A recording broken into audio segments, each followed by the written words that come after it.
Hi everyone, welcome to Lola's Frugal Life. This is episode number 132. Today we're going to talk about tips for a frugal holiday season. So please stick around for a few quick words from our sponsor and we'll get right into the show.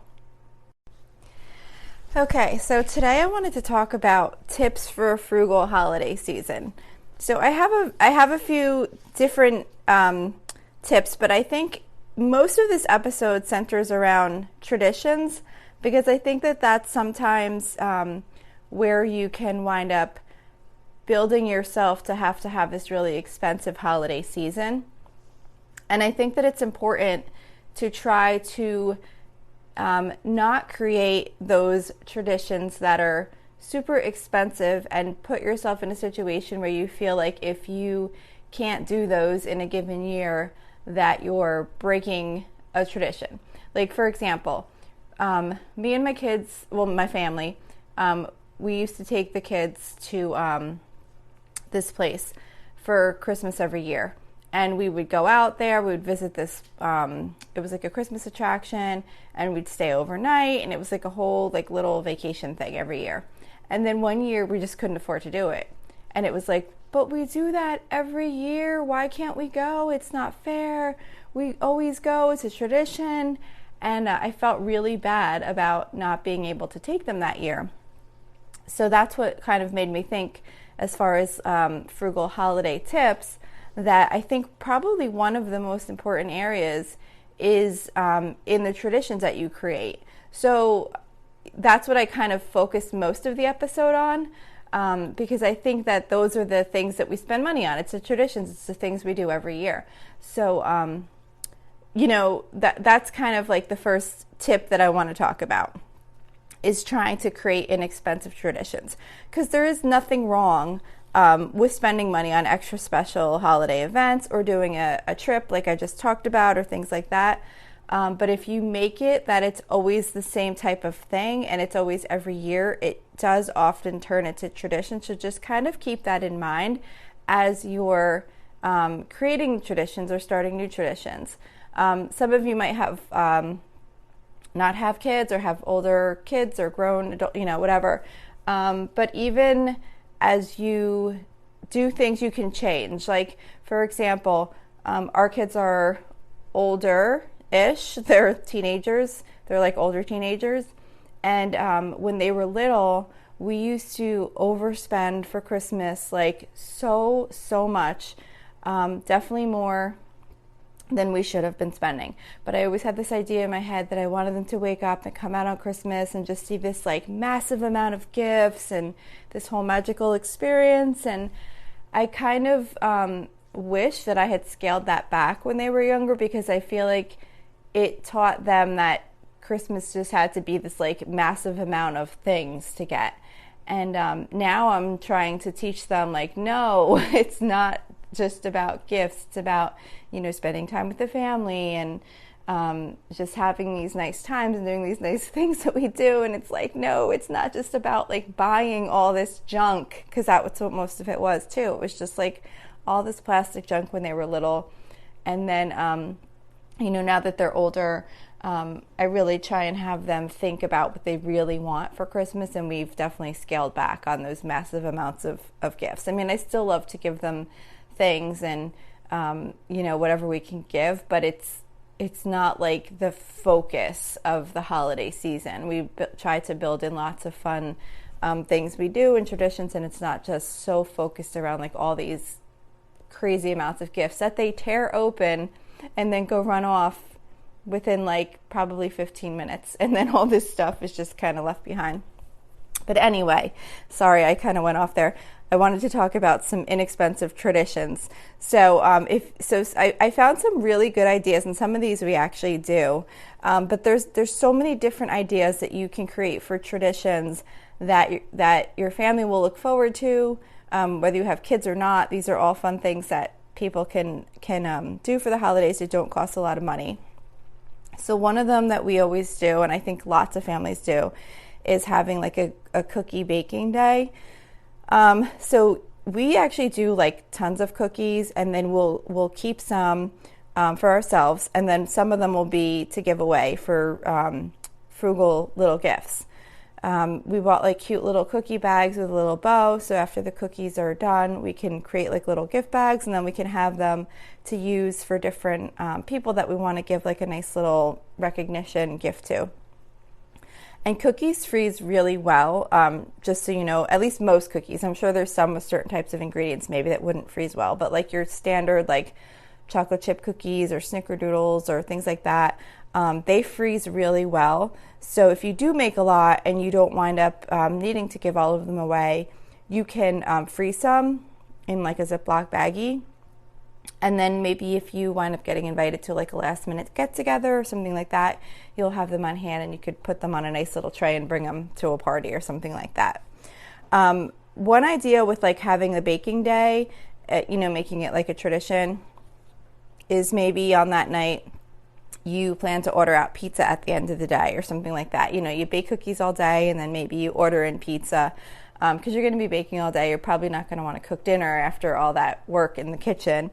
Or you can, if you don't want to order out, if you don't want to make ordering out a tradition, you can also maybe just have like a favorite meal that you cook in the crock pot. So that you get the crock pot set up in the morning, you get that going, you bake your cookies all day, and then at the end of the day, the meal in the crock pot's done, and then you could just like relax for the rest of the evening.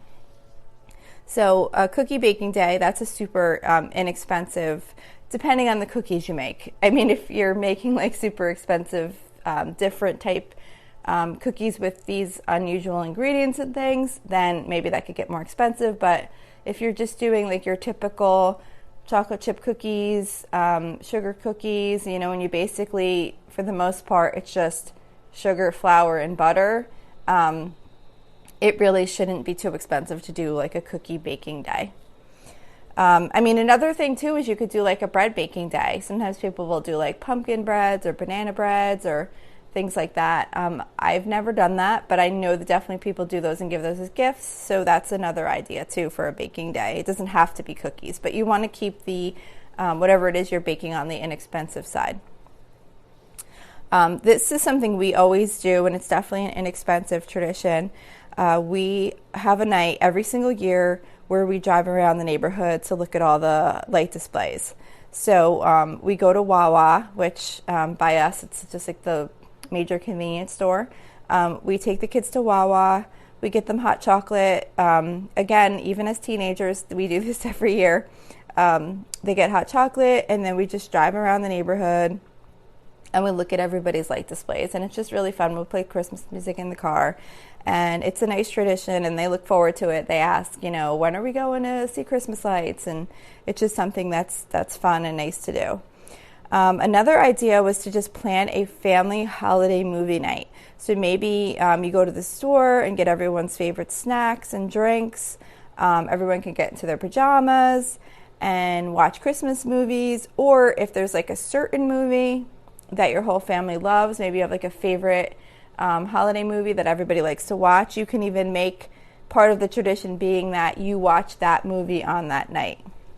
But the thing is, when you make these things a tradition, or when you're trying to build them into a tradition, you just need to make sure that you plan a definite day to do that, because it can definitely be disappointing for your family if you say, every year we're going to do this, and then you just let time slip away like it does during the holidays, and then it doesn't actually happen. So like, make sure you look at your calendar and say, okay, on this night, this Friday, we're going to do family movie night. You really want to try and put it on your calendar to keep with the tradition of making sure that you actually do it.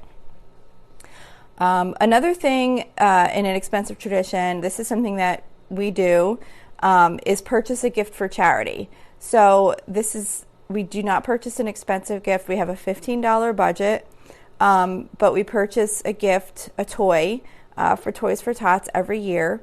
And it's really fun because while we're out Christmas shopping, we have this $15 that we can spend on a toy or a stuffed animal or something like that. So while we're out, we're kind of always on the lookout for this toy or this, stuffed animal or whatever we wind up getting. And it's really fun because like we found this really cute Minnie Mouse stuffed animal. It was like a Christmas Minnie Mouse at TJ Maxx this year. and it was so cute and so soft and squishy, and we were like so excited. We're like, we have to get this for Toys for Tots. So we picked it up, and then it turned out that Five Below was actually collecting for Toys for Tots, which was our next stop. So we bought it. We went right over to Five Below, dropped it off, and it's just really nice, and it's not expensive, but it's part of what we do every year. And then one other thing that I thought of that my kids really like, which is fun for adults or kids or whatever, it doesn't have to be for kids if you don't have kids, is to purchase an advent calendar, because they have all different kinds. Like I saw ones with tea where you have like a special tea every day. For my kids, we just do like the inexpensive ones that you can get at like Michael's or Walgreens or Walmart or whatever. It's just like the, like the cardboard box type thing, and you just pull open a little door each day that has the date on it, and you pull out a little piece of chocolate. And they look forward to those. Again, even as being teenagers, it's something that every year they get the calendar, they do the countdown, and it's really fun. So those are just some ideas. There's many different things you can do. I know if you look online, I'm sure you can find some fun, inexpensive traditions, but the thing is that you're focusing on doing things that are fun and not necessarily expensive, and it just makes it less stressful because you don't have to worry about having the money set aside for these things. And pretty much all of these are all centered around spending time with your family. So it's just really nice to try and create those traditions if you haven't already, or if you want to add more. Another tip with trying to have a frugal holiday season is definitely to make sure you have a budget. I did do a separate episode 2 weeks ago on that goes into a lot more detail of creating your holiday budget, but I just wanted to point out, as part of a frugal holiday season episode here, that it's definitely important to have a budget for the holiday season, because there are so many things. Well, first of all, you need a budget for your gift purchases. Either way, you should have a budget for your gift purchases so that you know what you're going to spend on different individuals on your list. But there's so many more expenses that happen at this time of year besides just the specific gift giving. So if you're interested in that, you can listen to that separate episode. I really go into detail on the different types of things you want to think through, on creating your holiday budget that you might not necessarily be thinking about. So then another tip related to the budget is tracking your spending. So, and that is that's like so important. Even if you don't have an actual budget, which I definitely think you should have, but if for whatever reason you just choose you don't want a budget, you just feel like you have plenty of money set aside for what you need to spend, you probably still really should at least be tracking, because when you're not tracking your spending, it's very easy to let it get to be much more than you think it was. It builds up, you forget how much you've spent, you might overbuy, you might buy something for someone that you already bought for, and money definitely adds up quick, and when you're not tracking it, it can get out of hand. It's just hard you just can't remember all that in your head. I mean, when we come back from a shopping trip, I literally sit down with the receipts and the bags next to me, and I immediately go into the computer and log everything. And even at that time when we just got back from shopping, it's still hard to remember what some of the things are, especially if you did like a shopping day where you went to several different stores and bought for a bunch of different people. It's really hard to remember. I mean, I'll have the receipt in my hand and think, what was that? And we just bought it like an hour ago, and I'll go through the bag. Like we bought at Kohl's the other day, one of the things we bought while we were there was a little box of dog toys for my dogs for Christmas. And they had them categorized weird as like storage and organization or whatever. I guess that was just like the department that they were in. But I went through the whole list, and there wasn't that many things on the list. But I looked at the price, and I could not remember what we could have possibly bought that was this price. And I said, okay, we got this, we got that, and everything else was matching up. I totally forgot we bought those toys for the dogs until I was going back through the bags, and then I saw them and I was like, oh, that must be what it was. So it really truly is easy to forget what you've purchased once a little bit of time goes by. So I definitely think it's important to track your spending in any case, but definitely in the holidays too. And then, just remember, try not to go overboard. It's so easy to want to get sucked into all. Well, you don't want to get sucked into these things, but it's very easy to get sucked into all these marketing strategies that the stores are pushing at this time of year. And you want to get nice things for your friends and family. So it's really easy to just say, oh, well, maybe just this year I'll get a few extra things, or, just really kind of going overboard and overbuying, sometimes over and above what you have available. You don't want to do that. You don't want to stress yourself out to buy other people gifts. Nobody is going to be upset because you didn't get them, because you didn't spend more money on them. It's about buying a thoughtful gift, and it's not about buying expensive and tons of excess.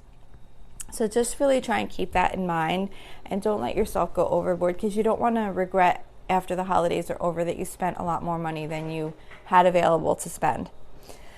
Also, another tip is to limit how many people you purchase gifts for. And what I mean by that is not your immediate, not your family. I mean, you want to purchase for everybody in your family that you would like to purchase for.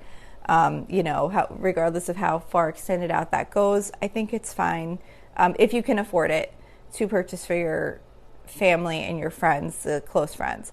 But what I mean by limiting how many people you purchase gifts for is that different people that you come in contact with, maybe like, for example, we have horses and we board them at a barn. So there's a lot of barn workers there. And at one point I was trying to get gift cards for all the barn workers, and that I couldn't tell like who they all were, and people would change, and I didn't want to miss anybody. And it got really stressful because I didn't even know like exactly who all the people were, because people come and go during the day, and you're not always there.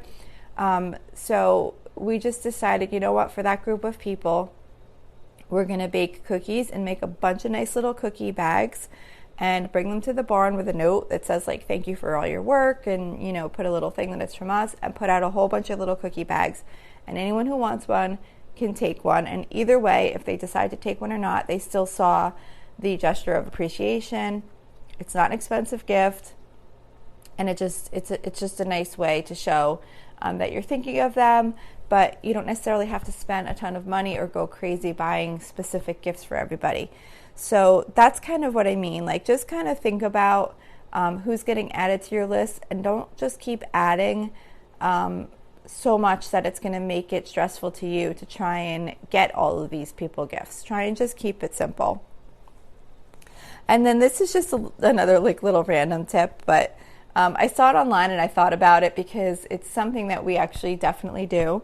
But the tip related to having a frugal holiday season was to use up your holiday leftovers. So, on the holidays, we often make way more food than we can actually eat during the holidays. So just make sure to use up your leftovers, because you don't want to waste all that money that you spent on the food. If you have too much food that you can eat in a reasonable amount of time, then try and freeze whatever you can that you can freeze and use it at a later date, and then focus on using up the rest as soon as you can. But why I kind of found this funny was about using up your holiday leftovers is because we actually did this for Thanksgiving. My daughters asked that I made like so many different side dishes. It was crazy. I think I might have made like 8 different side dishes or something like that. They just wanted all these different things. But it was really fun. I cooked all day. We started cooking the day before. We had lots of different stuff, but we had so much in my fridge. So what we wound up doing was every day after Thanksgiving, the day after Thanksgiving, oh yeah, I did too actually. I made a ribeye steak in the oven. So what we did was each day after Thanksgiving for a few days, I made a different main dish. Like I was just saying, I did a ribeye steak. Like I did some type of main dish, and that was it. Like just like a meat or whatever. And then every night with that meal, with that main dish, I'd pull out all the sides from Thanksgiving, and I didn't heat them up because I didn't want to keep reheating all that food every single day, because who knows what people were going to eat. But what I did is I just pulled out all the sides and I laid them out on the counter, and everyone could take their plate and take whatever sides they wanted, and then reheat their plate in the microwave, and then add the other, whatever it was, the main dish that I made, to that plate. So everything got eaten up, nothing got wasted from Thanksgiving, and it just felt really good to like use everything up and know that we didn't waste money on all that food. And it was just a good practice. So when I saw that as a tip, I was like, oh my gosh, that's so funny, because that's totally what we did. But it's true. If you don't make a point of it, you could definitely wind up wasting food around the holidays, because there's definitely a lot of it. So that's all I have for today. I hope that maybe this will help you a little bit in thinking through keeping your holiday season a little bit more frugal, so that you can have more time just enjoying it and not worrying about having to spend so much money during the season. So if you'd like to reach out to me with any feedback or for any reason, you can reach me at facebook.com/Lola's Frugal Life. Just send me a message through Facebook Messenger. You can also join our private listeners group, which is at facebook.com/groups/Lola's Frugal Life. If you enjoy this show, please don't forget to subscribe. And if you could leave me a 5-star rating on whatever platform you listen, I would really appreciate it. It's supposed to really help with getting the show found by others. So that's it for today. Thank you so much for listening, and I hope you have a really awesome day.